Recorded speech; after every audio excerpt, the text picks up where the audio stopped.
Welcome back to the news at 10. Now, we have some pictures that were sent into our eyewitness portal. Let's share them with you, shall we? First is this one from Akwa Ibom State, showing a collapsed bridge. According to our eyewitness reporter, since the bridge collapsed over 2 years ago, villagers have been experiencing difficulty, and he wants the government to come to their aid. Here's one from Lagos State, showing a motorcyclist riding through an illegal access created on the Ijesha Road. Our eyewitness reporter is calling on the road safety officials to do something about this kind of thing. And from the Federal Capital Territory, Abuja, comes this image where we see wires hanging very close to the top of a shanty in the Garki area. Our eyewitness reporter is worried about the risk of electrocution and wants the authorities to relocate the residents. Finally, here's one from Lagos State. We see a group of people at the Murtala Mohammed International Airport in Ikeja. According to our eyewitness reporter, they are soliciting funds for the Nigerian Legion. He wants Nigerians to continue to support those who have served the country. Thanks a lot for all your pictures, and do send us some more. The Department of Petroleum Resources has issued a strong warning to Prosecute Oil and Gas Limited, asking it to stop work on its proposed construction of a petrol station in Amuwo area of Lagos State. According to DPR, the owner of the company in question had sought for the approval from the agency, which was declined, but had allegedly gone ahead with the project. Our energy correspondent Olu Phillips reports. This is a proposed site for a petrol station on the busy Amuwo Road off the Mile 2 Expressway in Lagos, Southwest Nigeria. Ordinarily, erecting a petrol station isn't a big deal or news, but the owner of this site, Prosecute Oil and Gas, is allegedly acting in defiance to a directive by the Department of Petroleum Resources to stop work. The owner applied for a waiver. DPR, in its wisdom, re-visited the site and found that the site was not suitable again and wrote a letter to the man rejecting the approval. So he's constructing illegally. The agency says Prosecute Oil and Gas has no approval owing to suitability challenges, especially being a residential area with houses sandwiching the property under construction. We have never approved for this station to be built. As far as we are concerned, what is happening in plot 14, block 29, Amuwo Odofin, constitutes an illegality as far as DPR is concerned.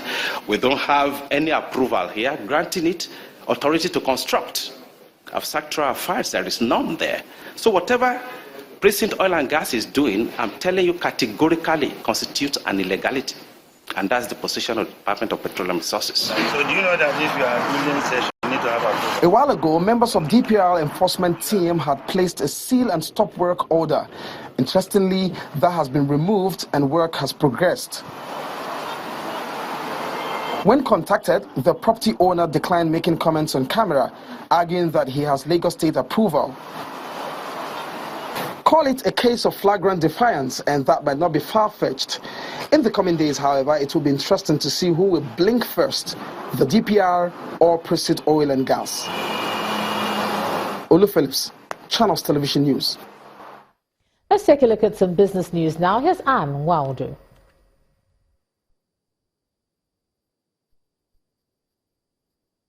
You first. First Bank.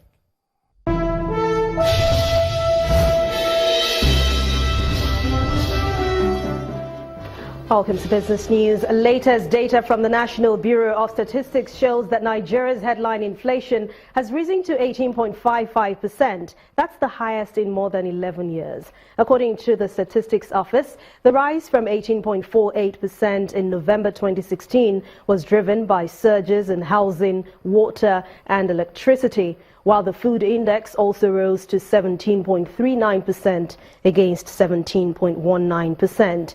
Increases were recorded in all divisions, which contribute to the headline index. The rising inflation comes as the country grapples with its first recession in 25 years. The Rivers State Governor Nyesom Wike has assented to the 2017 budget with a promise to intensify project execution and development in the state. He said this when the Speaker of the Rivers State House of Assembly, Ikinyi Owaji Bani, led other members of the State Assembly to the Government House in Port Harcourt, the state capital. Governor Wike also stated that all arms of government will be allowed to function independently. Well, thank you for supporting the executive to see that we provide basic infrastructure to our people. We have declared this year as a year for projects for our people, road infrastructure, education, health, and other important sectors. I want to assure you that God on our side, we will abide to the budget and will implement the budget to the letter. We will not, and that as it relates to the other two arms of government, we will do the best to make sure that funds are released as at when due. We will not say because, yes, the funds may not come on time because of the national recession. But what is important is that once it comes, every arm of government must have their own funds and carry out the programs and projects they're supposed to implement. Rivers State Governor Nyesom Wike. Now, it's been a week of mixed sentiments at the Nigerian Stock Exchange, but the bears had the upper hand at the close of trading today. Let's join Bisi Adebayo for a summary of the day's transactions.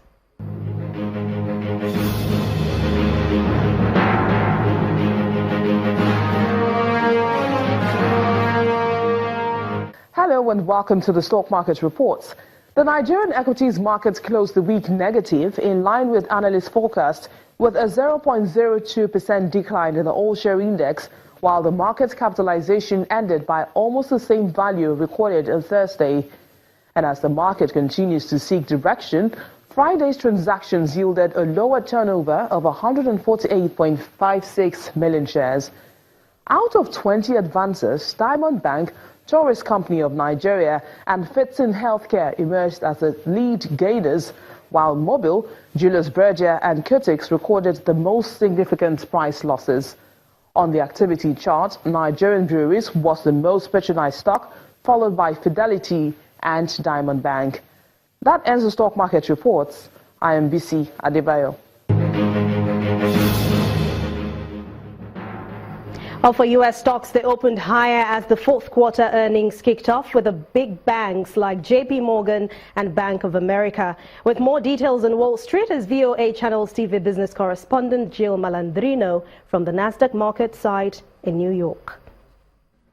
U.S. stocks opened to the upside this morning as earnings season kicks off with the big banks like J.P. Morgan, Wells Fargo, Bank of America, and PNC, which all reported results, and results were mixed for the most part. J.P. Morgan was the strongest of the group with the beat on earnings and revenue. As we've been saying, it's not just the headline number that we're isolating. We're also looking at earnings season to justify stock prices because we've had that big run-up since the election in November, but rather forward guidance and what the CEOs are saying about the economy, the consumer, and how they think the Trump administration will play into their business plans.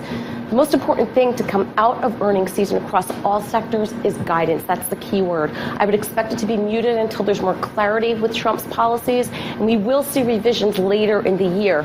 Equity markets have been trading mostly sideways the last few weeks as investors begin to question the run-up in stocks following the election on Trump's promises of fiscal stimulus. We could also see some volatility around the initial transition of power and Trump's first 100 days, which is the case for any incoming administration.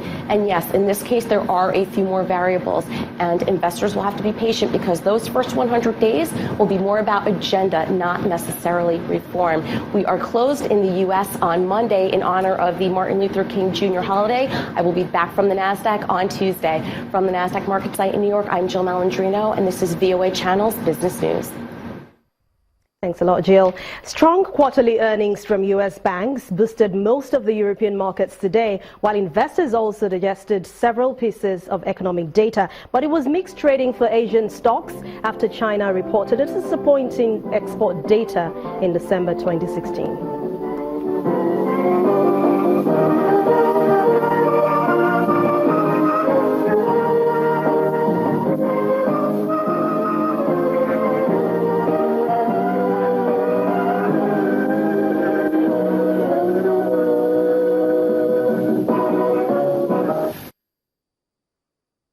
That's Business News Tonight. Thanks for watching. Back to you, Joma.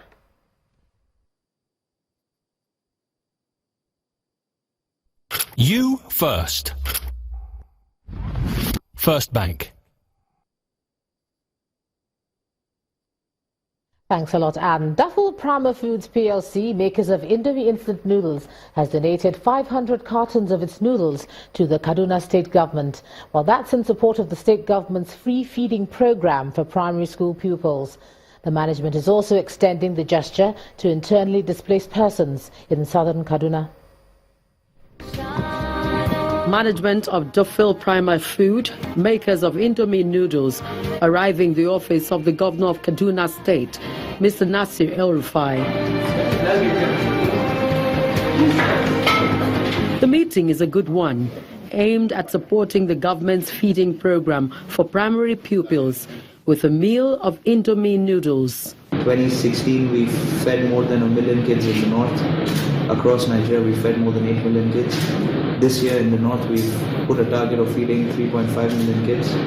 So we saw this as an opportunity to come and meet Your Excellency and the team and show some form of support from our side to support, because we know that Kaduna State is supporting other state governments in the form of these camps. Another area of interest is towards those recently displaced by suspected herdsmen in southern Kaduna, an area of current concern for the state and the nation at large.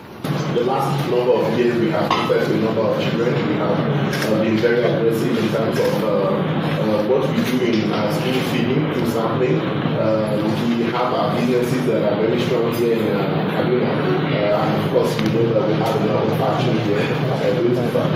There are a lot of things we have also done in Kaduna. The Kaduna State Governor commends the move, promising to send the noodles to Sanga in Jema local government area, one of the areas worst hit by suspected herdsmen attacks.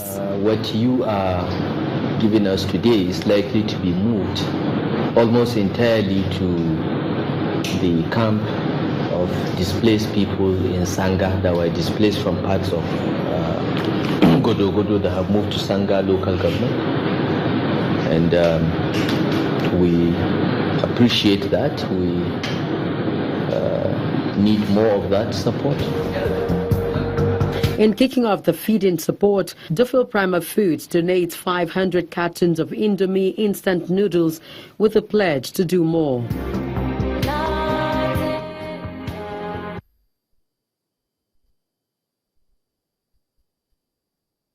Now, the federal government has been explaining its approach towards resolving the leadership crisis in the Gambia, saying diplomacy is currently being explored by the leaders.